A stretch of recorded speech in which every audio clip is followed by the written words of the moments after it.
Hi, my name is Lauren, And my name is Kiersten. and welcome to the Accessibility AccessibiliTEA Podcast, where we spill the tea. on disability.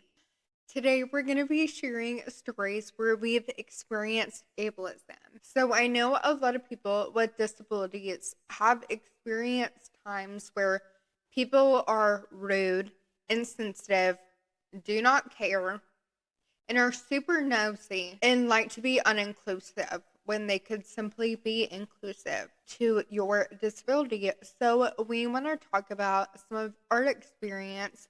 We also asked some of our followers to share their experiences too. So we're going to share some stories from the community, and hopefully we raise awareness to some of the issues we have experienced, because awareness leads to understanding. So, to get us started, I wanted to talk about an experience that you had this week experiencing ableism. So this happened last night, actually. I was out with my friends and I had my walker, and we were actually at a casino. So it's like all ages there. Majority are older adults. And so a man probably in his 70s is looking at me and was like, "What happened to you, sweetheart? Are you okay?" I just didn't know what to say. So I was like, "Yeah, I was born with it." And then just walked away. And I'm normally very nice, and I'll explain it to someone, because I always felt like if people ask, that means that they care.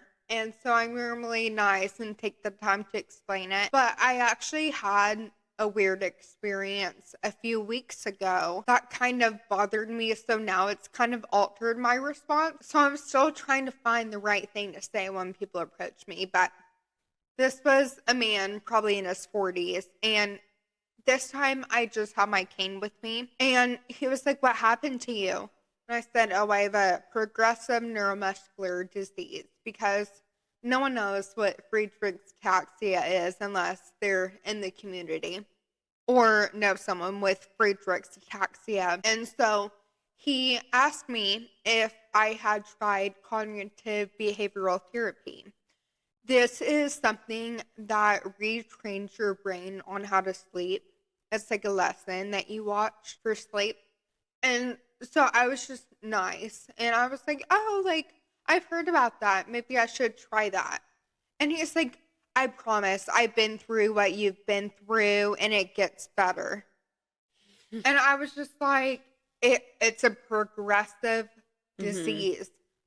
Nothing's going to help it unless there's a genetic altering cure, which there's medicine that helps slow down progression. But there's not anything right now that will necessarily make it better or cure it. And so sometimes if people, I don't want to say ignorant, is that rude? No, I don't think ignorant is a rude term. But some people just like don't know. And so it's like you can't argue with people who are very convinced in their ways, I guess. So I'll be nice and then just ignore it. Yeah, I feel like sometimes I have difficulty discerning, is this person asking for true understanding? Are they asking because they're simply curious? Or are they asking because they're wanting to be offensive or be harmful? And so I just try to gauge my response depending on those three different scenarios. I remember one time I was in my motorized wheelchair and I was with my roommate at the time. There was, again, an older man who came up and was like, "Oh, so we're just going to be scooting around today, are we?" And I really had no idea what to say to this, because I think there's a certain level of perception with Kiersten and I that we're able-bodied, because our illness is mostly physical, but it doesn't affect cognitive function. And we do perceive to be able-bodied. So I understand why someone would look at us and be like, "Oh, they're normal." per se. Why is she in a wheelchair? And they feel like that gives them entitlement to make comments like that. And I remember thinking, like, sir, this is like a motorized, like, medical wheelchair that I'm sitting in. I didn't just get this off of Amazon. I'm not just sitting in it for fun. Like, I have to use this because it is what I need for my disability. I've had people in my walker, if I'm with my friends on a night out, mention something about them carrying me like I'm a baby in a stroller, or, oh, we had a fun night, didn't we? We had a good night. You can't walk back home, can you? To where, like, I didn't drink. I'm just trying to walk. I didn't ask for this. I was just born with this. And now I'm having to explain myself. And that can be a very frustrating thing because, again, I think sometimes people are just ignorant. And I love having those opportunities to educate. You can't just go up to people and assume you know what's going on in their lives. And so I don't really know why it's different with a disability, but it definitely is a frustrating experience for sure. I think some of the most frustrating times having a disability that I've been hurt by other people's actions was when I was not using mobility aids yet. And I would try to go to an establishment where there was adult beverages being sold and people wouldn't let me in because I looked drunk. I know you've experienced this. Yeah. So do you want to go ahead and share your story? Yeah, so I've had times where I've gone out with friends and I've been like cut off by a bartender and they didn't realize that I had a neuromuscular disorder that was causing my imbalance, and it wasn't anything related to alcohol. And this can be difficult to discern for people with disabilities because we still want to be able to go out and have fun. You know, we're adults, like, we're of drinking age. That's perfectly something that we can do. And so for us to have like 1 to 2 beverages, but then be treated as someone who is belligerently drunk and needs to be cut off, that's super frustrating.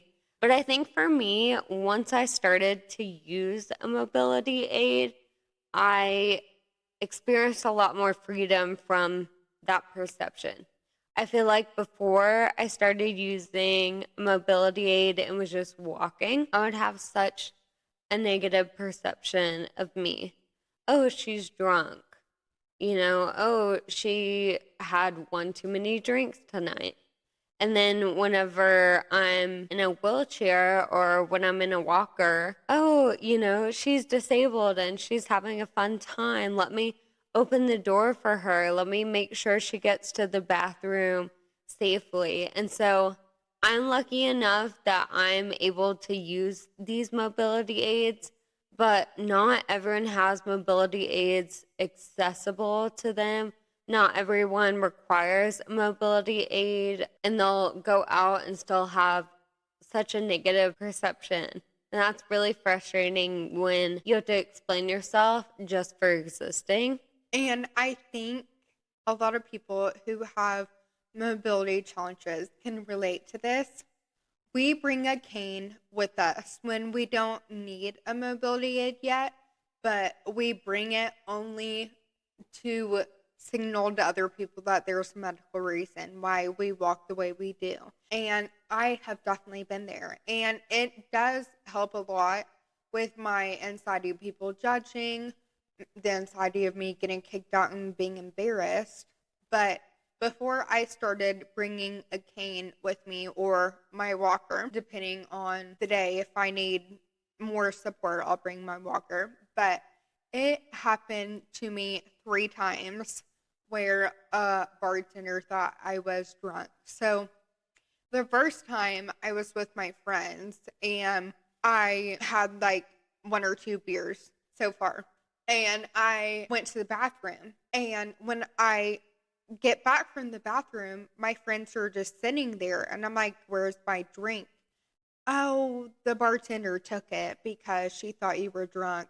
I look at my friends. I'd been friends with them for Mm. years. Like, they definitely knew about my FA, and I was like, "Why didn't you say something?" Yeah. They were like, "Oh, well, we didn't know what to say." So then the bartender saw me talk to my friends, and so she comes up, "I'm sorry, like, I saw you walk to the bathroom. I saw you were, like, meandering, so I just don't feel comfortable serving you anymore." I said, "Oh, like," and I was nice because, I mean, I look drunk. Like, fair enough. You know, they're Mm. doing their job. Mhm. And so I said, "Oh, like, I have a disability. That's why I walk like that."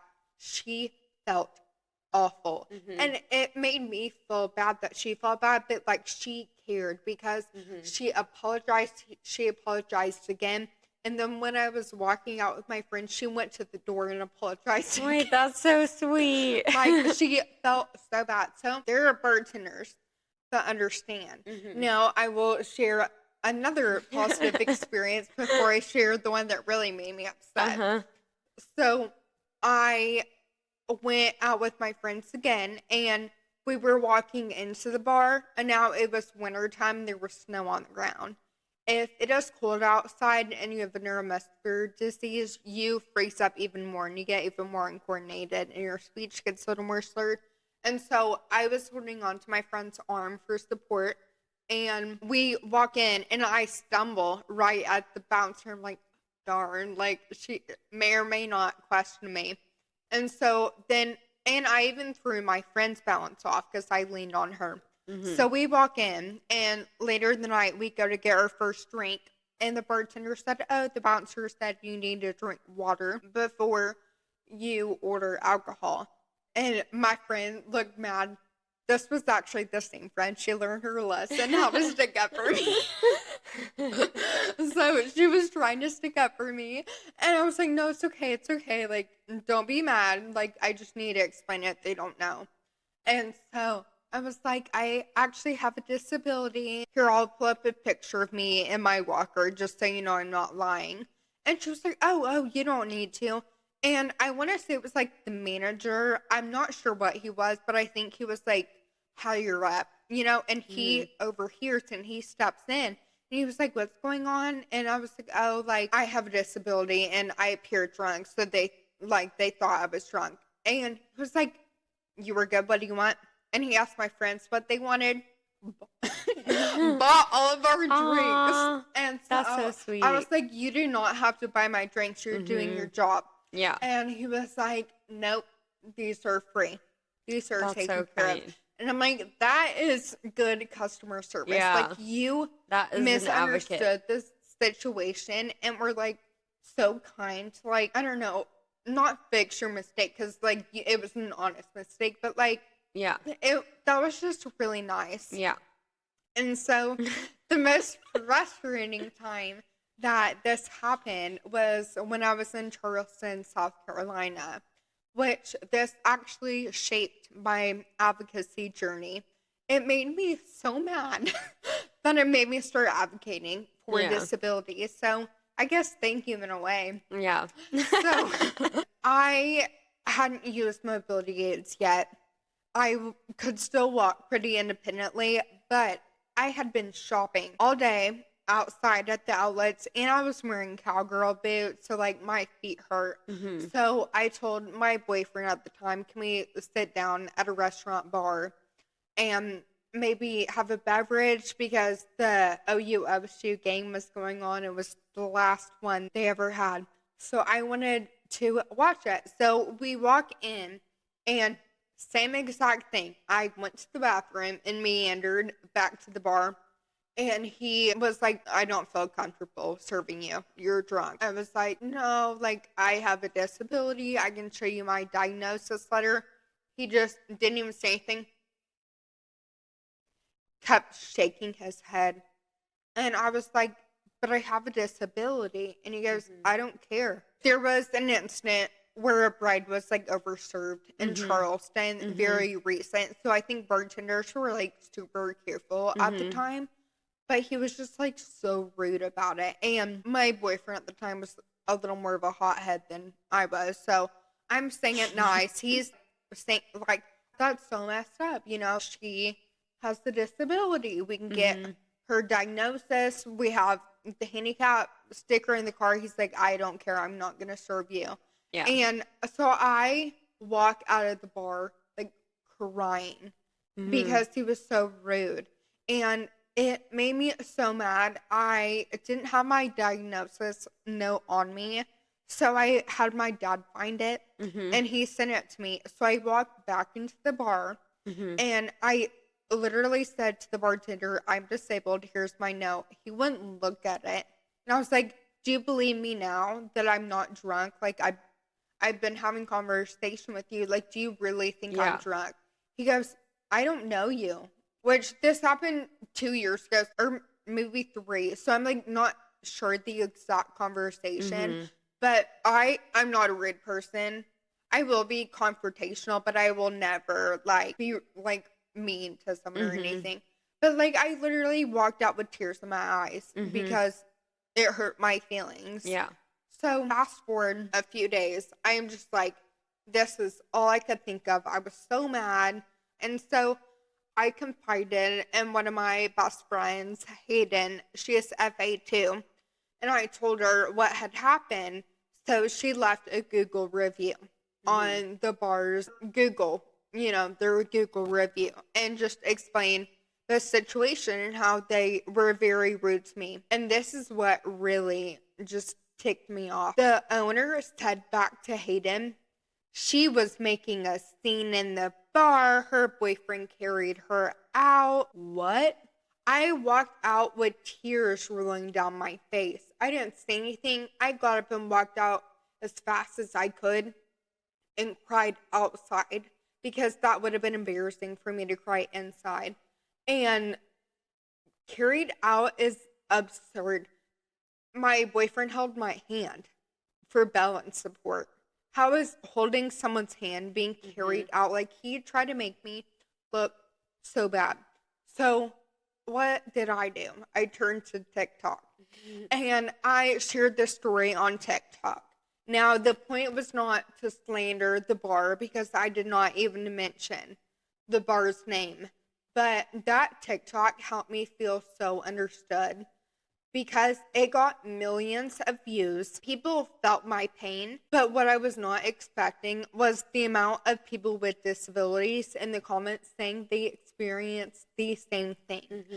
And there was articles written about the TikTok, how powerful the story was and how it was time to advocate for accessibility and understanding. There was also a debate going on in the comments section whether people with disabilities should or shouldn't be at bars. Some bartenders were saying that I should just stay at home if I meander when I walk because I'm a liability.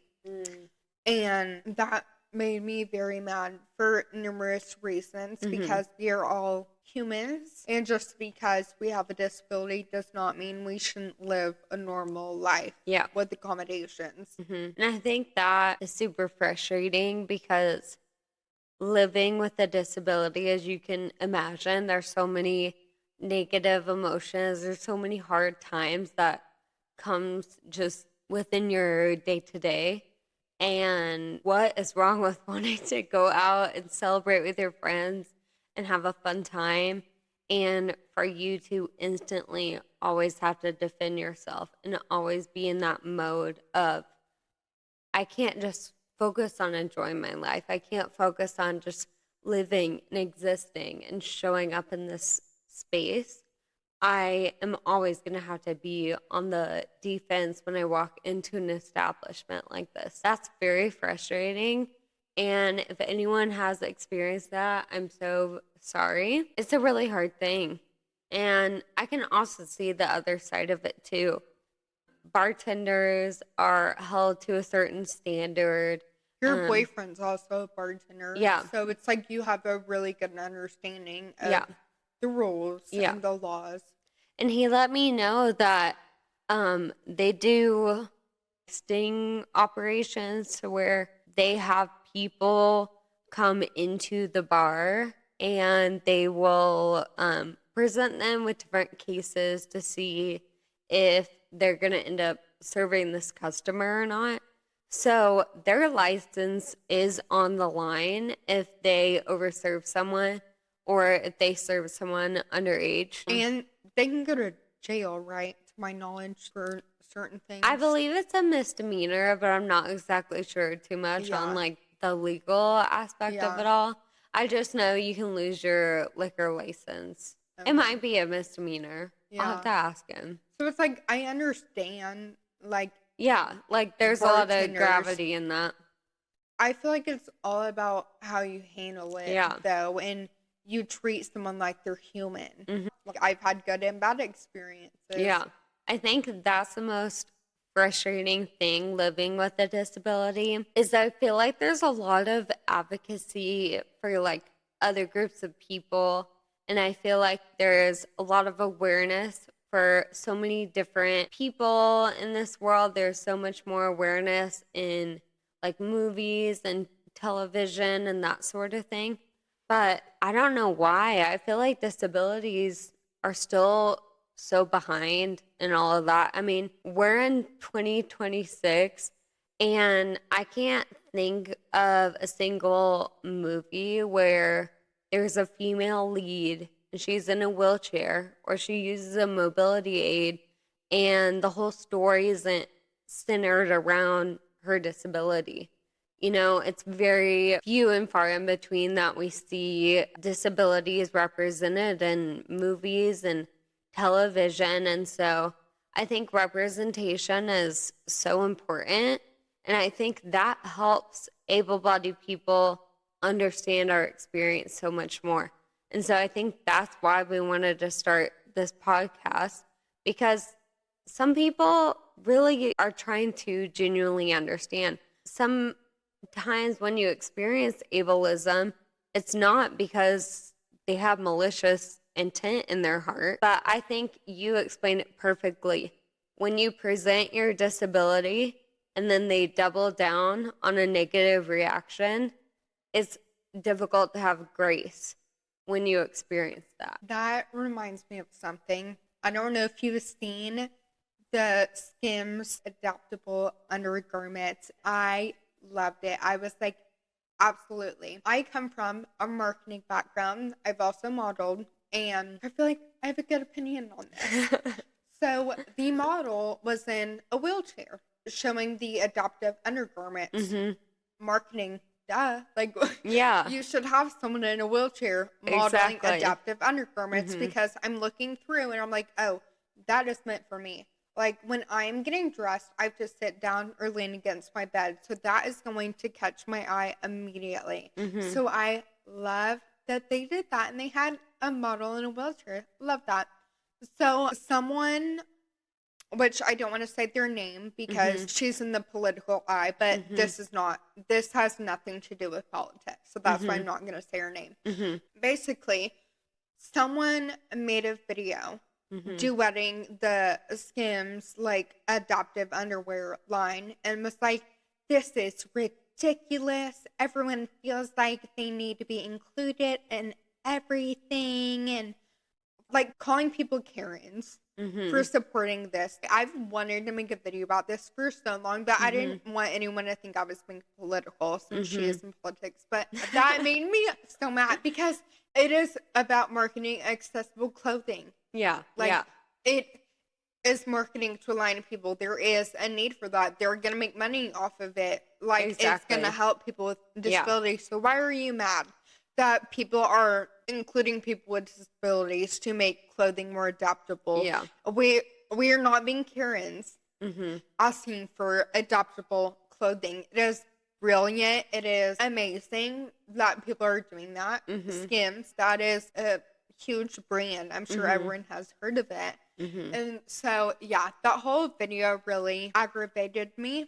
Yeah. To see, which of another story of something I've seen online where there was this guy and he's showing off his luxury cars and he's parked in, I think it was like a fast food restaurant. He had his cars parked in the handicap spots, but which you can't assume, someone's Yeah. not disabled, but he didn't have handicap placard on Placard. his card. And so what made me mad is reading the comments, because a few people noticed this, as I did, of course, having a disability. And people are like, he shouldn't be parking in the handicap spot. Someone might need it Mm-hmm. someone might need to park there and get their wheelchair out, and you're blocking their space to do it. And people are responding, "You're a Karen, you're a Karen." And that makes me so mad. Why are you Mm-hmm. calling someone a Karen when they're Mm-hmm. trying to be inclusive? It is it is not cool. Like, um, imagine if someone pulled up in that parking lot, got out of their wheelchair, and then like wheeled in. Like, I'm sure he would feel terrible. And Exactly. it's like, people don't think about those things Yeah. at all. People just think about their lives, and they think people with disabilities don't affect them, so they don't Mm-hmm. have to help at Mm-hmm. all. They can park in the handicap spot to get closer parking and walk right in. And Mm-hmm. yeah, it's frustrating. I feel the same way about handicap stalls in restrooms. I think there's a lot of debate whether it's acceptable for able-bodied people to just use that stall if everything else is full. And I think a lot of women who nurse need that stall as well for different needs of taking care of their newborn and things like that. But I've had a lot of experiences where there's somebody fully presenting able bodied and they walk out of that stall, and I'm just sitting there looking up at them in my motorized wheelchair, and I'm like, hi. And like, I had to wait for like 2 minutes or so just to be able to use the bathroom like an able bodied person would.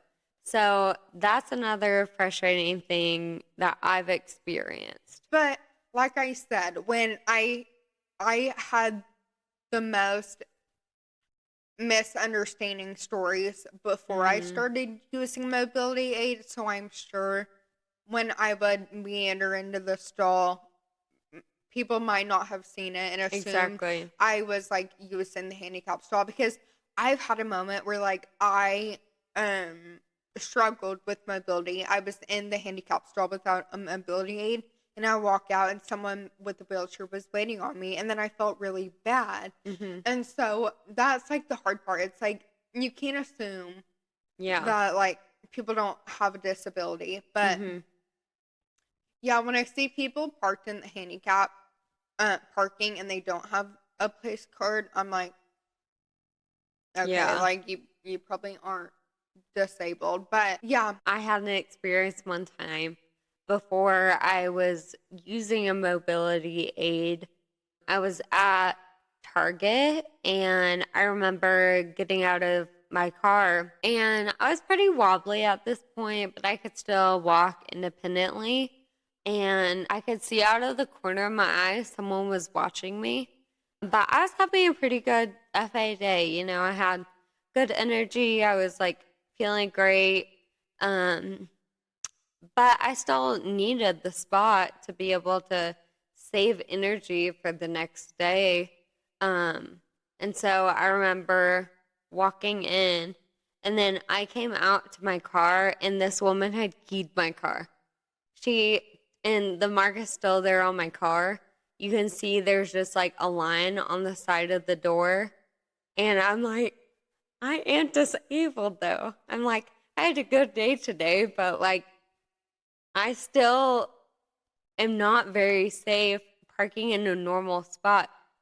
And if I do park in a normal spot, I'm not going to have a good day tomorrow. I'm going to be fatigued probably for the next 2 to 3 days. Um, and so that was really frustrating because there was no sense of accountability. There was no opportunity for me to address this behavior. All I had was just the recollection of this woman who was watching me, and I could tell something was up the way she was glaring at me. I just did not think she would go to that extreme.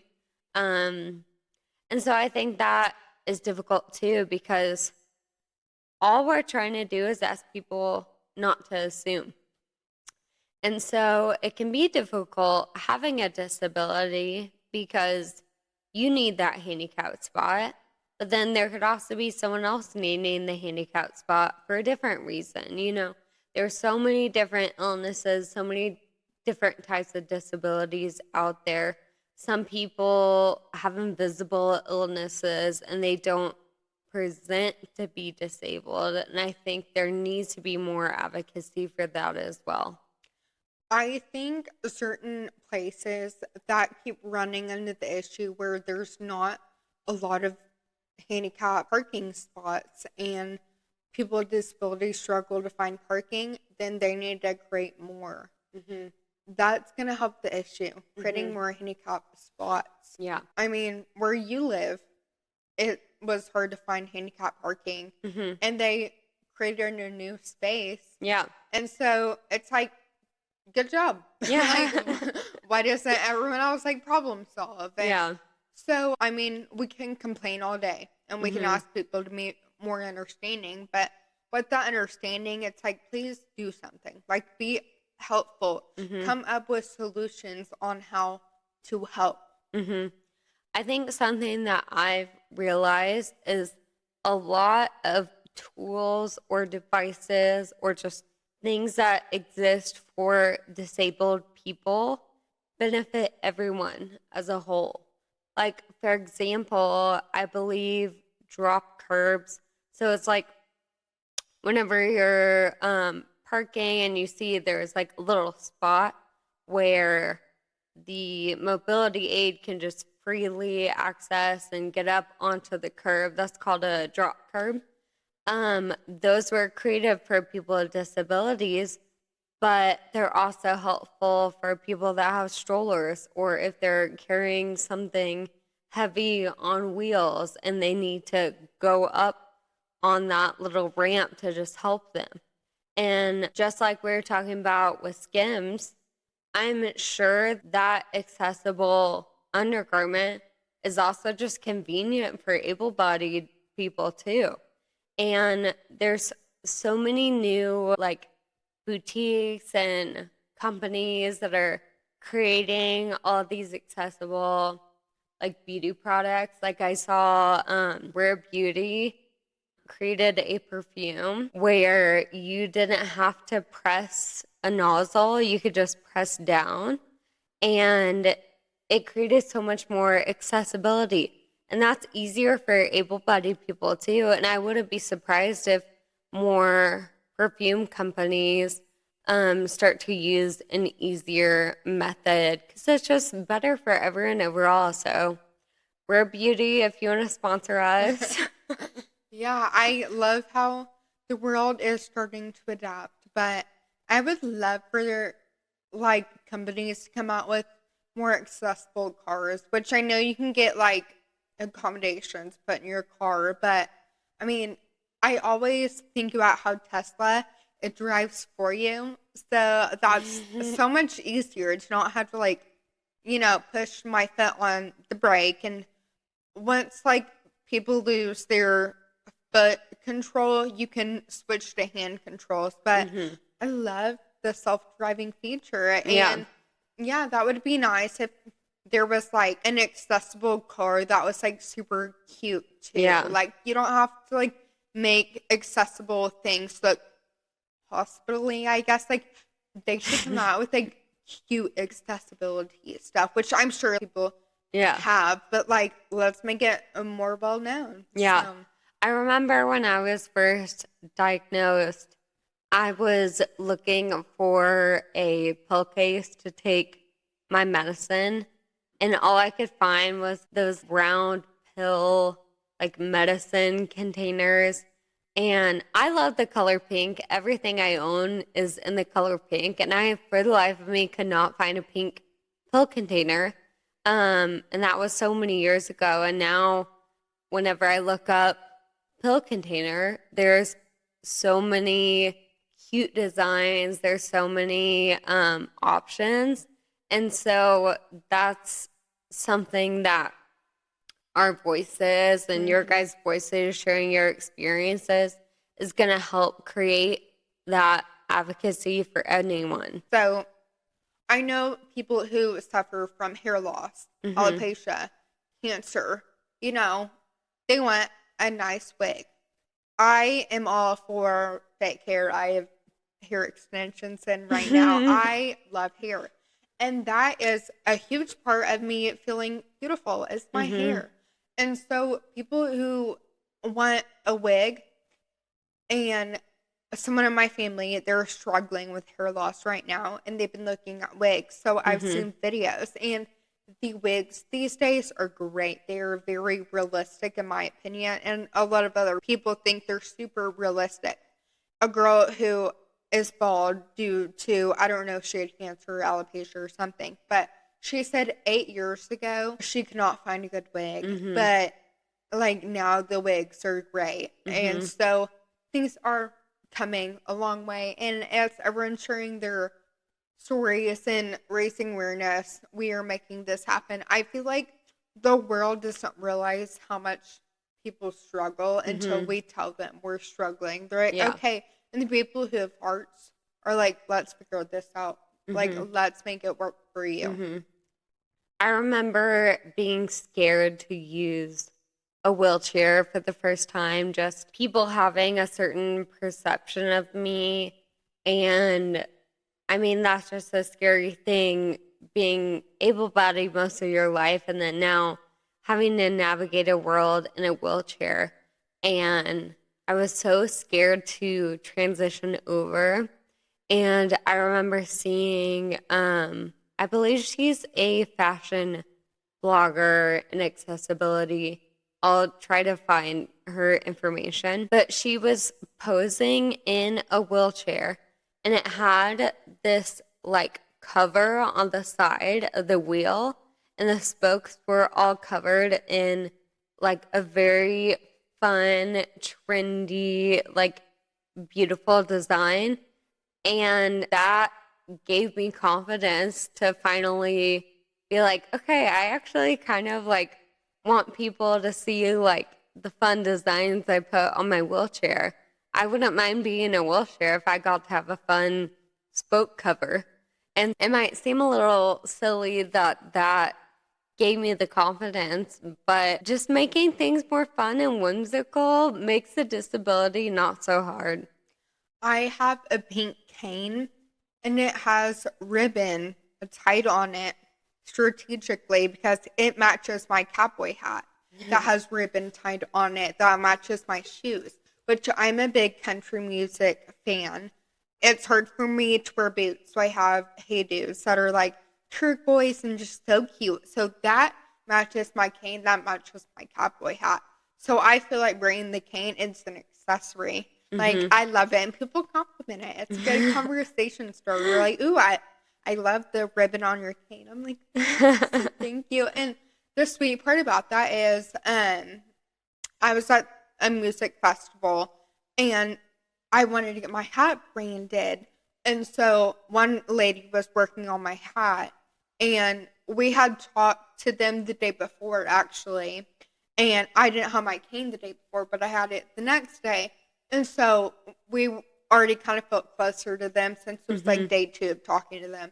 So while my hat's being worked on, the other lady comes up and she just like started designing my cane for me. Like, I didn't pay for it. She added it on my cane. So I was like, oh, like free cane design.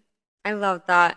I have a Hot to Go sticker. Shout out Chaperone. I love her music. I'm a pop music girly personally, but it's a pink sticker that says Hot to Go, and I have it on the back of my wheelchair. And I think it's just like a fun play on like, I don't know, me like wheeling around town and being hot to go because I'm always on the go. Period. So I kind of wanted to switch gears. There's something I wanted to share in this episode, and it's people's comments that are so insensitive. I always say you never know who's around and who you're going to offend. So I'm like, everyone just be careful. So I was in an airplane about a month ago, and this guy, he is just having a good old time with his drinks in the airplane, if you know what I'm getting at. So if you've had 5 drinks in you, you're mouthy and you feel very comfortable to share your opinions. So me and my boyfriend are sitting there, and he's like giving me life advice that I didn't ask for. And he was like asking if like we were going to have kids in the future. And then he is saying that like he wouldn't have any more kids because he's too old and he doesn't want them to come out disabled. I was like, he obviously didn't see me come on the plane in my wheelchair. Yeah. And then he asked me if I had been drinking too, because he could tell in my speech that it was slurred. And obviously I didn't feel comfortable saying any, like advocating for myself after he made that comment, which like I will be confrontational and explain it to people. I don't mind making them feel bad if they were rude, you know what I mean? Like I'll put them in their place, but like respectfully. Yeah. But when you're like trapped in the air with someone for 2 hours, I'm not saying anything, especially since he'd had like 5 alcoholic beverages. Yeah. I'm not about to get confrontational with someone like that. So I didn't say anything. But it made me mad. I like still think about it till this day. And you never know what someone's going through. Do not ask someone, have you been drinking? Yeah, I can tell it in your speech. It's slurred. Like that, which maybe I'm Delulu, which I was being Delulu. I didn't think anyone could tell that my speech was bad until he made that comment, and I was like, oh. And that's exactly how I felt with the bartender in Charleston. I didn't think my FA was noticeable yet until he said something, and then I was like, it's here. Like, my mobility is here now. Almost like humiliating. Yeah. And you're just like living life with a disability, and you have to experience that like shame, and then you're like, wait, why am I allowing you to let me feel this way? And I think something that I do find frustrating is whenever people will say, what's wrong with you? Instead of like, oh, do you mind asking like what happened? Or, there's like more gentle ways to phrase it, but I've had people just say, what happened? What's wrong with you? And I'm like, nothing's wrong with me, but I know what they mean. They're talking about the mobility aid. They want me to talk about why I'm in a wheelchair. And I get it. Like, people are innately curious. But I think there's a difference of curiosity and genuine understanding. And I think it's easy to discern between the two.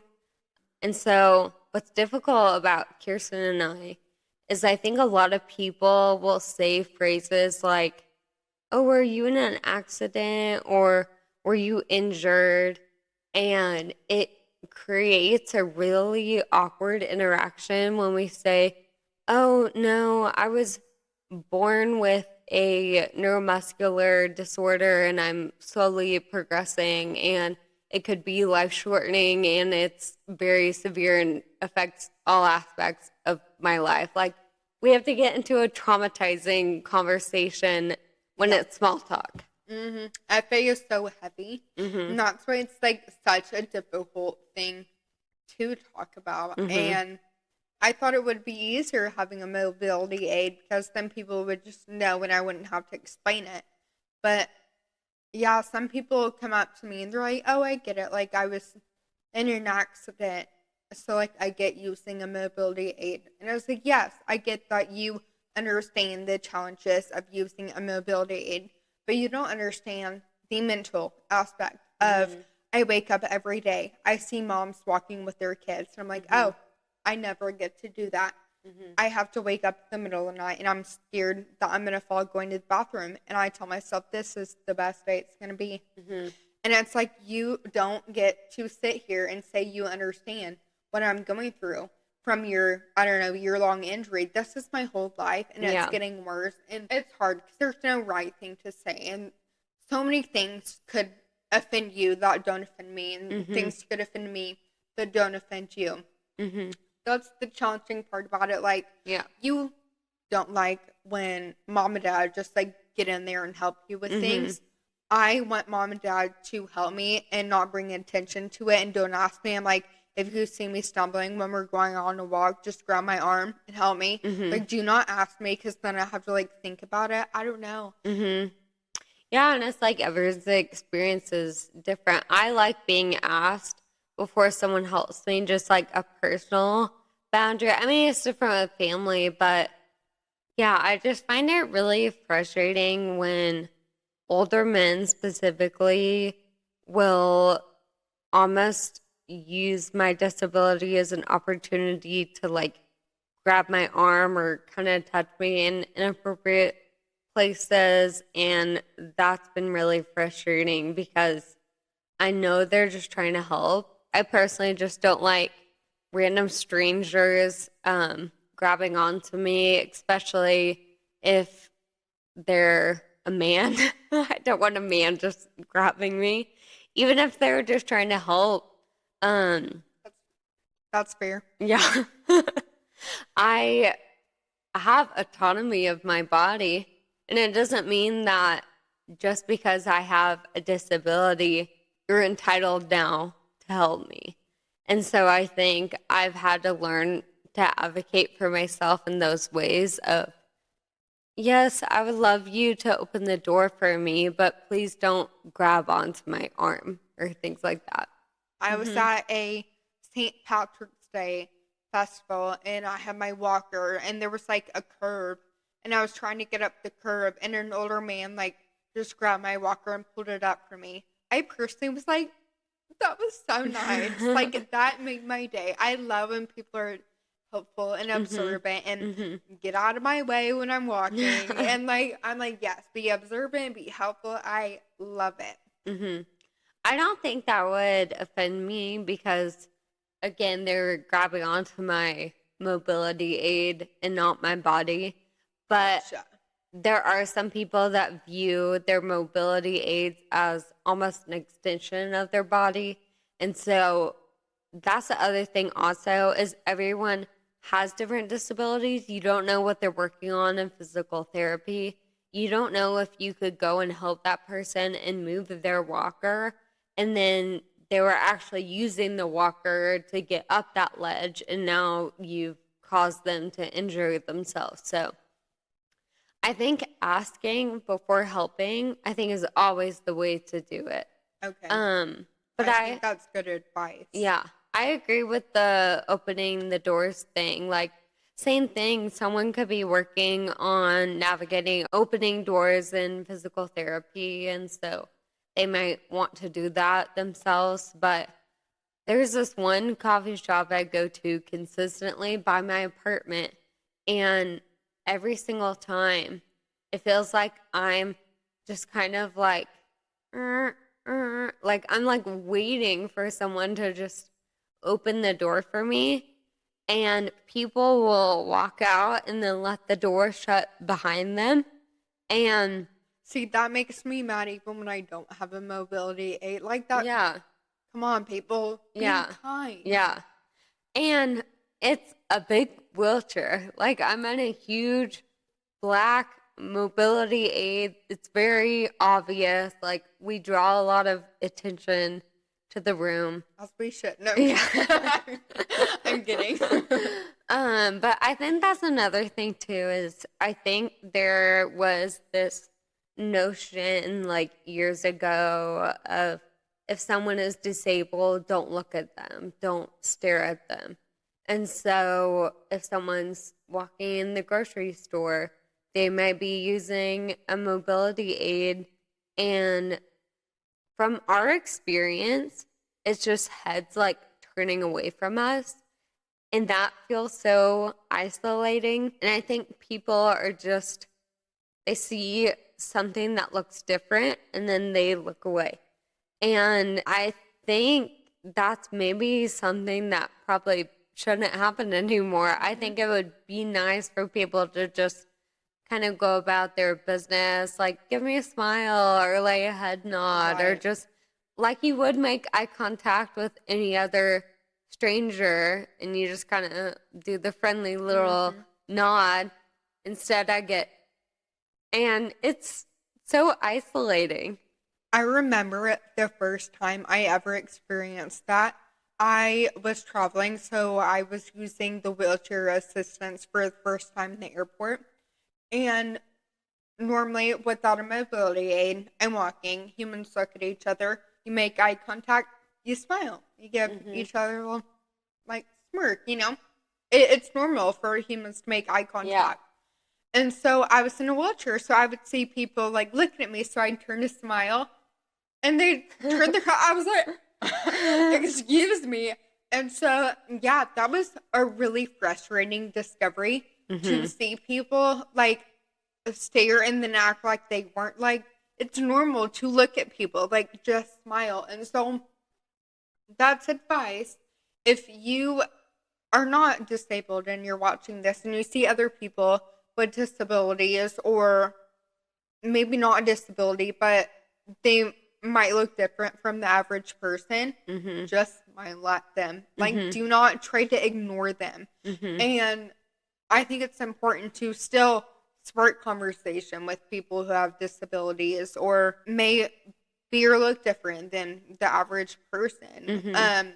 Don't, like, try to ignore them. I think people do it because they don't want to be like, oh, well, I don't want them to think that I was, like, staring at them or treating them different. No, you are treating them different by ignoring them. So, Exactly. Yeah. Yeah. Well, we are so excited about the reception that we've already received from the first episode. We did ask you guys to share some of your stories related to your disability, and we got such good feedback. And so we actually wanted to share some of the comments on our post asking for your guys' experiences. So we're going to go ahead and go through those.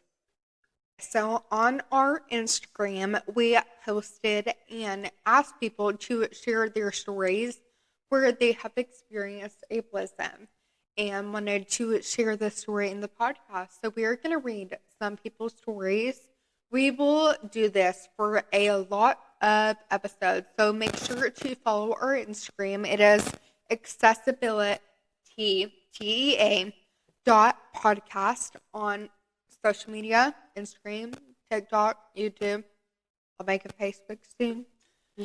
So if you want to be involved in the conversation, give us a follow and comment on these posts so you can share your story as well. So I'm going to pass the phone back and forth so we can go over some of these stories. But first one, a girl named Lily. She said, a few months ago, I went into Ulta with my mom, and one of the workers walked up and said, are you guys needing my help to find something, like workers normally do? I answered yes and told her I was looking for something.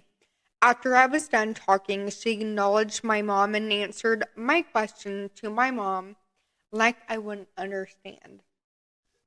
That's frustrating, and I'm so sorry that you had to experience that. I think a lot of people just assume if we have a mobility aid or if we have some kind of physical identifier that we're disabled, that our cognitive function is also impacted, and that's not always the case with every disability. And so there's power in eye contact, there's power in like connecting with the individual you're talking to.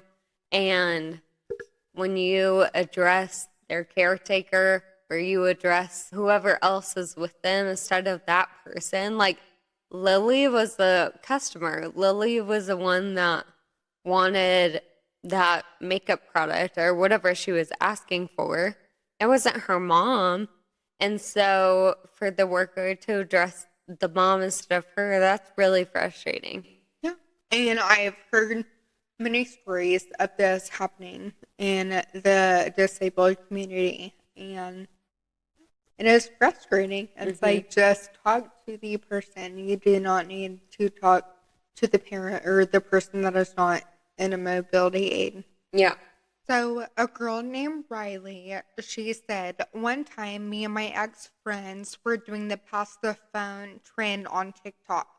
One girl said, I'm passing the phone to the girl who walks like she's drunk all the time. She said it was the most humiliating moment ever. I replied to her comment and I asked if they knew about her FA. And she said not FA because I wasn't diagnosed yet, but I had 2 spinal surgeries that they all knew about.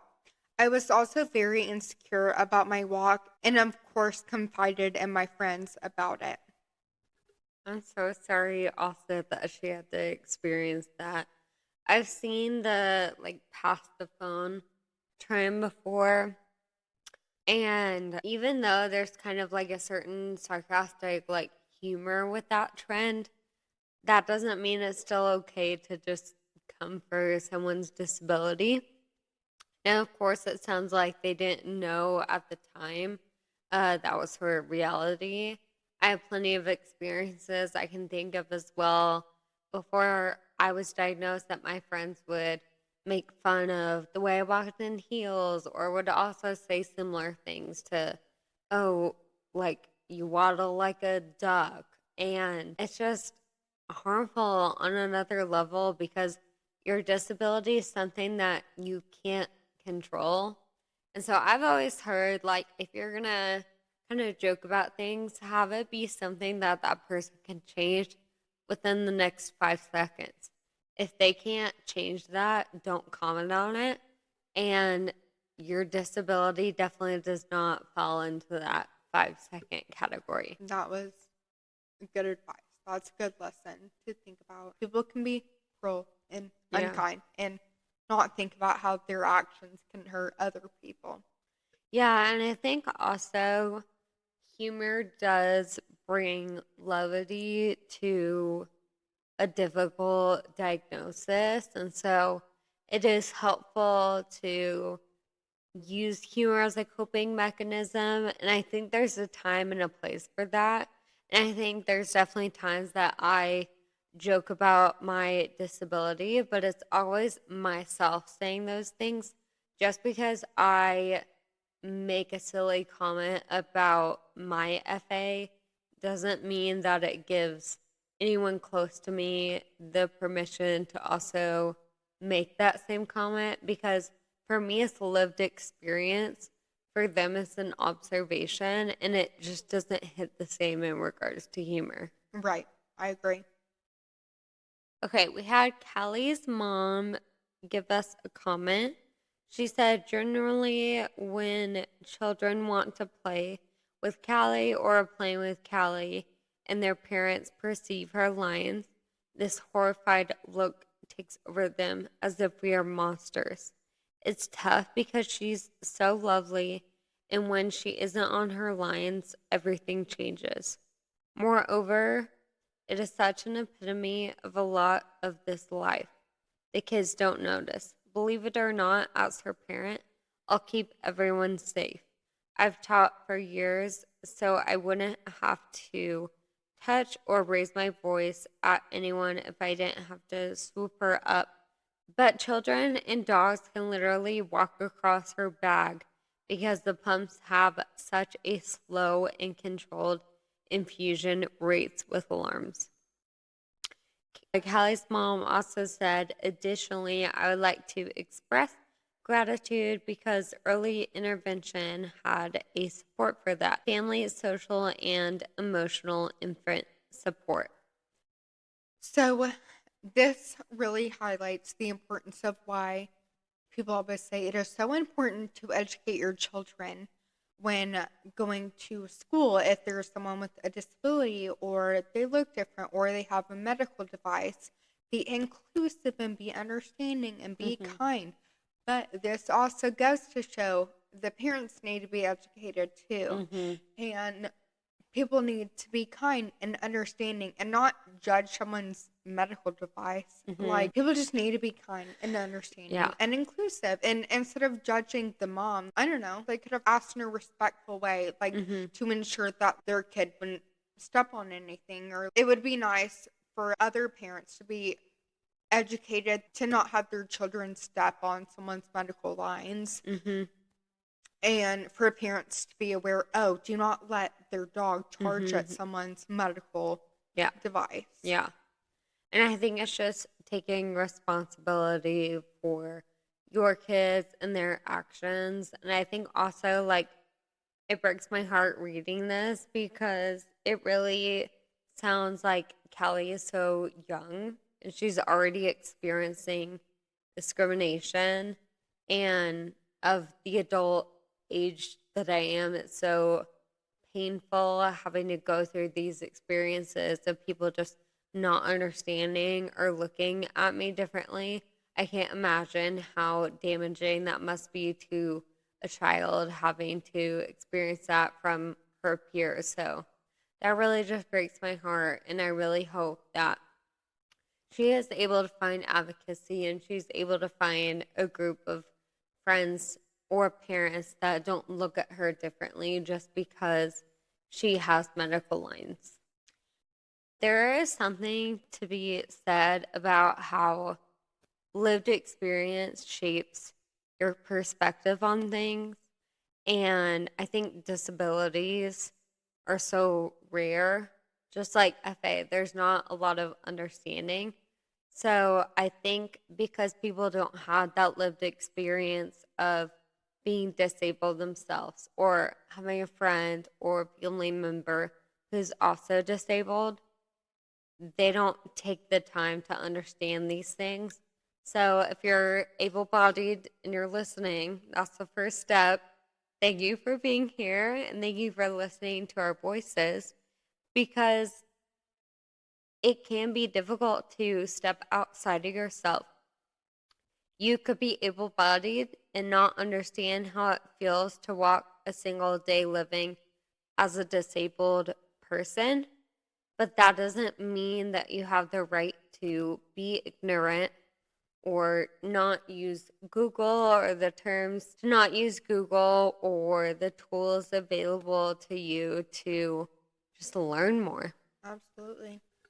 So, our last comment, Becky said, about 15 years ago, I went to a bar with my friends and I used a cane so people wouldn't think I was drunk. Well, I got kicked out of the bar, even though I wasn't drinking nor had I had anything to drink at all. I think we definitely touched Yeah. on this. We go through this too, and it is super frustrating Mhm. that people don't understand even when you explain yourself to them. There's no other words to put it than it's frustrating, and we can only educate people to be more kind and understanding. Mhm. I remember I had a similar experience to this. I was going out with my friends after one of our friends just got married. We were celebrating and we're all excited to go to this bar. It was in a new city that I hadn't been to before. So honestly, I was really excited to go to this place. It looked really cool. And all of my friend group, they like got in one by one, and then all of a sudden the bouncer stops me and he was like, "You can't come in." And I was like, "What do you mean?" And he was like, "Don't you understand that you're a liability?" And hearing those words absolutely wrecked me. Like, I just started bawling right there on the spot. And luckily, one of my friends advocated for me and was like, "Hey, she's fine. Like, she has a neuromuscular condition." And it started an argument between the two of them. The bouncer was not willing to drop it. He was like, "I understand she has a disability, but I can't let her in here. She is a liability." And just the phrasing of that word, him saying, I'm a liability over and over again, just devastated me. And eventually he kind of loosened up and he let me in with the rest of my friends. And I just sat at the table and cried the whole night. One of my best friends just got married. And it should have been such an exciting time. And again, we were talking about giving people the benefit of the doubt, but that was a really devastating experience for me. That was awful. I am so sorry. Like, I would have been crying too and Yeah. furious. So, but I'm sure many of you guys watching have been through experiences like this or have been through the same thing. So if you have a story that you want to share, please comment on the video and we would love to maybe do a part 2 and share even more ableist stories and times we felt left out or offended or someone was rude to us because of having a disability or health condition. So thank you so much for listening to our podcast. We are on Apple Podcasts, Spotify, YouTube, and then our social media, Instagram and TikTok. It's AccessibiliTEA Podcast. So give us a follow and stay tuned for next episode. We launch Sundays at 6 p.m. Central every other Sunday.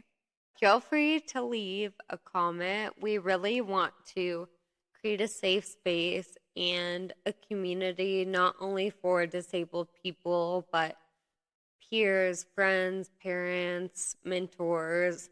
If you know someone with a disability, maybe you're able-bodied and you want to learn more, we would just love to create a space for understanding.